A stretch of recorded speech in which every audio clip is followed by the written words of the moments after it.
আসসালামু আলাইকুম।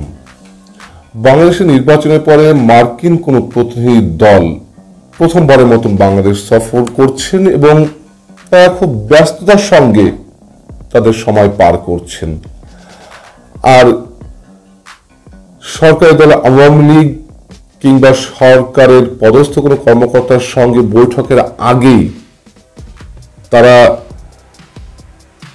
সরকারের দৃষ্টিতে বিতর্কিত ব্যক্তিদের সঙ্গে একের পর এক যে বৈঠক করছেন এই বিষয়টি সরকারকে ভাবিয়ে তুলেছে, যার কারণে সরকারের পক্ষ থেকে এই প্রতিনিধি দলের কার্যক্রমের উপরে কড়া নজরদারি রাখা হচ্ছে, এমনটাই আমরা জানতে পেরেছি। বিভিন্ন গণমাধ্যমে এরকম খবর এসেছে।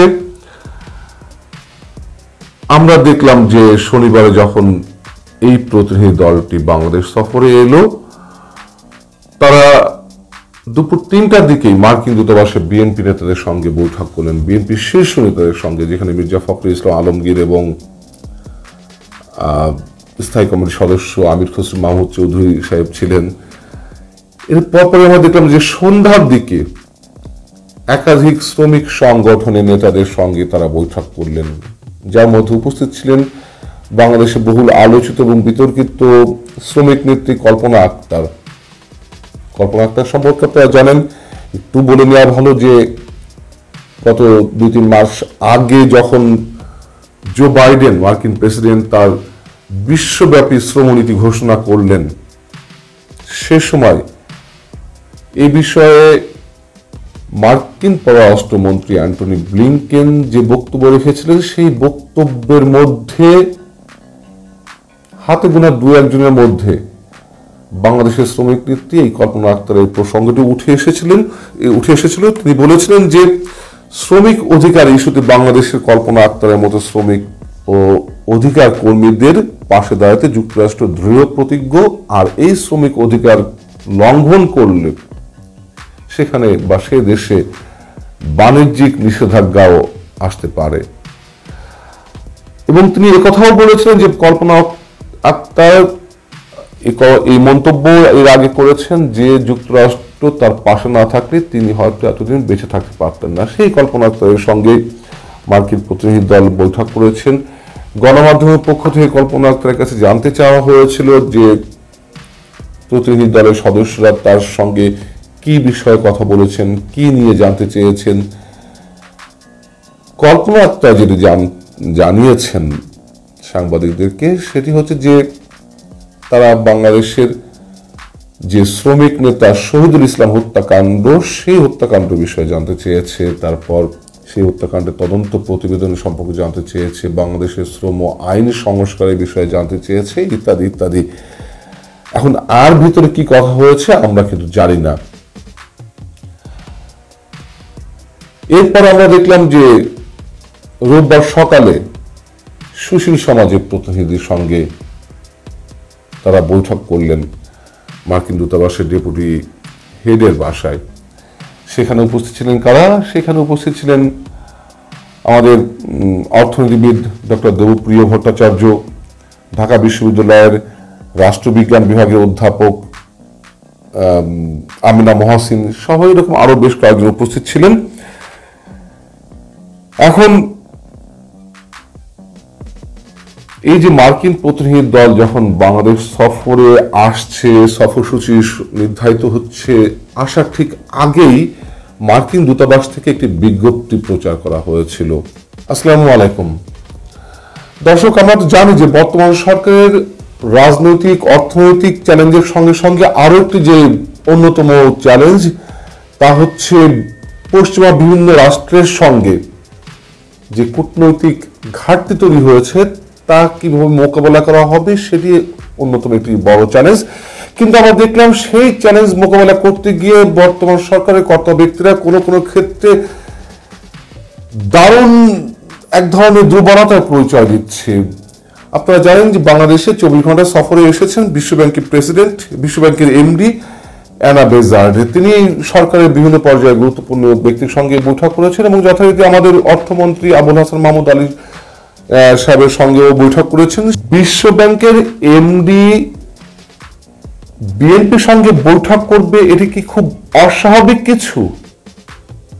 বরঞ্চ অস্বাভাবিক সরকারের পক্ষে আপত্তি জানানোর বিষয়টি, এবং আমাদের অর্থমন্ত্রী কেন তিনি অর্থমন্ত্রী হিসেবে তাকে বেছে নেওয়া হলো, কিন্তু এর আগে পররাষ্ট্র মন্ত্রণালয়ের দায়িত্বে ছিলেন 2014 থেকে 2018।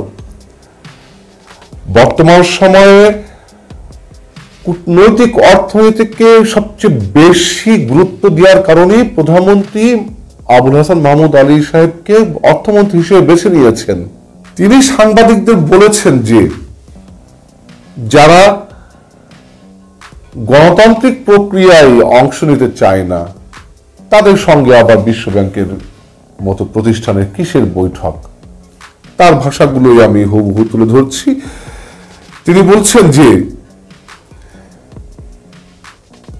বেগম খালেদা জিয়া যে কমেন্ট করেছিলেন সেটা যে কত বড় বাতুলতা।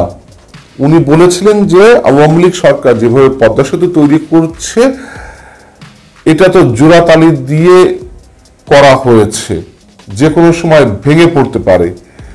জনগণের উদ্দেশ্যে তিনি বলেছিলেন যে আপনারা এই সেতুতে উঠবেন না, তার কারণ এটা ভেঙে পড়তে পারে। কাজেই এটা একজন নেত্রী যিনি প্রধানমন্ত্রী ছিলেন এবং এত বড় একটি দল বিএনপি, তার নেত্রী, তিনি কিভাবে এটি দাবি করেন। তার মুখ থেকে এই ধরনের কথা আমরা আশা করি নাই। বিশেষ করে এটা তিনি বুঝেন নাই যে এই ব্রিজ কিভাবে তৈরি হয়েছে। এটা সত্য, খালেদা জিয়া যখন এই ধরনের মন্তব্য করেছিলেন তখন আসলে কি আমরা এই কথাটিকে কেউ সাধুবাদ জানিয়েছিলাম, কেউ তার পক্ষ অবলম্বন করেছিলেন এই ধরনের মন্তব্যের জন্য? এটা খালেদা জিয়ার রাজনৈতিক বক্তব্য, কিন্তু রাজনৈতিক বক্তব্য হলেও সেটি যে একেবারে সবসময় গুরুত্বহীন ভাবে দেখতে হবে এমন কোনো কথা নেই। যাই হোক, সেসব রাষ্ট্রের সরকারি দলের সঙ্গে বা সরকারের সঙ্গে নানান ধরনের যোগাযোগের পাশাপাশি সেই রাষ্ট্রের বা দেশের যারা প্রধান প্রতিপক্ষ সরকারের বা প্রধান রাজনৈতিক দল বা অন্যান্য রাজনৈতিক দল হতে পারে, অন্যান্য অংশীজন হতে পারে, যখন যাকে মনে করে তাদের সাথে বৈঠক করে। তার কারণ এই যে ঋণ সহায়তা দিবে, সেই ঋণ সহায়তা দিতে গেলে সেই রাষ্ট্রের বা দেশের আর্থসামাজিক অবস্থা কেমন, রাজনৈতিক অবস্থা কেমন, কোন দিকে রাষ্ট্র যাচ্ছে, দেশ যাচ্ছে, কিভাবে এই লোনটি রিকভার করা সম্ভব বা তুলে আনা সম্ভব, নানান বিষয় খোঁজ খবর নাই। সেক্ষেত্রে বিশ্বব্যাংকের এমডি এনা বেজার্ডদের এই যে আগ্রহ, এটা তো খুবই স্বাভাবিক, এটা হতেই পারে। আওয়ামী লীগ যখন বিরোধী দলে ছিল তখন উন্নয়ন বা আর্থিক যে প্রতিষ্ঠানগুলো, তারা কি তাদের প্রতিনিধিরা আওয়ামী লীগের সঙ্গে বৈঠক করেনি? বা অন্য কোনো দলের সরকার প্রধান বা রাষ্ট্রপ্রধান অন্য কোনো দেশে, তারা কি আওয়ামী লীগের সঙ্গে বৈঠক করেনি? 2011 সালে যখন ভারতের তৎকালীন প্রধানমন্ত্রী মনমোহন সিং বাংলাদেশ সফরে এলেন, তখন মনমোহন সিংও তো তৎকালীন বিরোধী দলীয় নেত্রী খালেদা জিয়ার সঙ্গে বৈঠক করতে চেয়েছিলেন, তার সাক্ষাৎ চেয়েছিলেন, কিন্তু তখন হরতাল চলছিল বিধায় বিএনপির চেয়ারপারসন বলেছিলেন যে না, আমি এই হরতাল ডিঙিয়ে কারোর সঙ্গে বৈঠক করব না। অ্যাকচুয়ালি তিনি মনমোহন সিং এর সঙ্গে বৈঠকটি অ্যাভয়েড করতে চেয়েছিলেন। তখন কি এই বিষয়টা আমরা কেউ সাধুবাদ জানিয়েছিলাম? এবং এই বিষয়টি নিয়ে তো অনেক বেশি সমালোচিত হয়েছিলেন খালেদা জিয়া। তার এই সিদ্ধান্তের কারণে অনেক ধরনের নেগেটিভ ইম্প্যাক্ট পড়েছে তার দলের উপরে ভারতের জায়গা থেকে। এগুলো তো অনেক বেশি আলোচনায় আছে।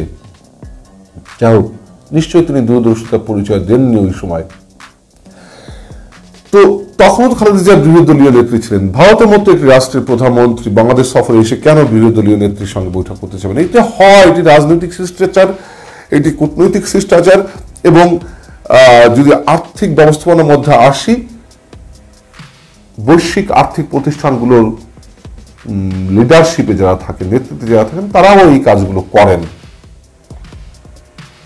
কিন্তু আমাদের অর্থমন্ত্রী যে কাজটি করলেন, যে প্রতিক্রিয়াটি ব্যক্ত করলেন, সেটি কতখানি আসলে কূটনৈতিক সম্পন্ন হয়েছে?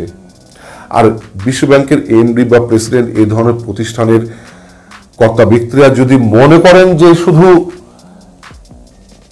বিএনপি কেন যে কোনো দলের সঙ্গে তারা যোগাযোগ রাখতে পারেন, শুধুমাত্র সশরীরে যে বৈঠকগুলো হয় তার মাধ্যমেই যে খোঁজখবর নিতে হবে এমন তো কোনো কথা নয়। যোগাযোগের তো আরো নানান ধরনের পন্থা আছে। অতএব বিএনপির সঙ্গে বিশ্বব্যাংকের এমডির বৈঠকের আগ্রহের বিষয়টিতে আপত্তি জানিয়ে কতটুকু লাভবান হলেন আমাদের প্রধান অর্থমন্ত্রী, কতটুকু লাভবান হলো সরকার, এই বিষয়গুলো কি তাদের মাথায় কাজ করে না? সরকার হয়তো ভাবছে যে যেখানে যুক্তরাষ্ট্রের সঙ্গে বাংলাদেশের কূটনৈতিক সম্পর্ক একটি তলানিতে গিয়ে পৌঁছেছে, নানান ধরনের সমস্যা দুই রাষ্ট্রের মধ্যে এই মুহূর্তে নির্বাচনকে কেন্দ্র করে, সেই সমস্যাগুলো দুই রাষ্ট্রের আলাপ আলোচনা সমঝোতা ভিত্তিতে অনেক দূর এগিয়ে যাবে এবং সরকারের বিভিন্ন কর্মকাণ্ডকে তারা গুরুত্বের সঙ্গে নেবে। সেইগুলো হওয়ার আগেই এই যে একের পর এক রাজনৈতিক সংগঠন, সুশীল সমাজ, বিতর্কিত শ্রমিক নেতাদের সঙ্গে বৈঠক, এই বিষয়টি সম্ভবত সরকার ভালো চোখে নিতে পারছে না।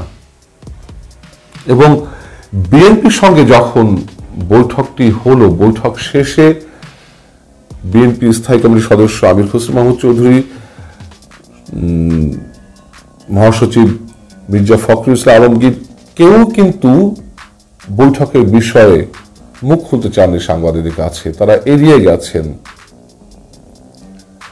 বাতুলতা যদি বিএনপি নেতা নেত্রীরা করেই থাকেন, আমাদের অর্থমন্ত্রী সাংবাদিকদের সামনে বিশ্বব্যাংকের এমডির বিএনপির সঙ্গে সাক্ষাৎ প্রসঙ্গে যে কথাগুলো তুললেন, তার মতন একজন সিনিয়র সিটিজেন, তার মতন একজন সিনিয়র রাজনীতিবিদ, সিনিয়র কূটনীতিক, তার মুখে কি এইসব কথা শোভা পায়? কিভাবে তিনি এই প্রসঙ্গ তুললেন? আচ্ছা, এবার আসি যে বিশ্বব্যাংকের এমডি কে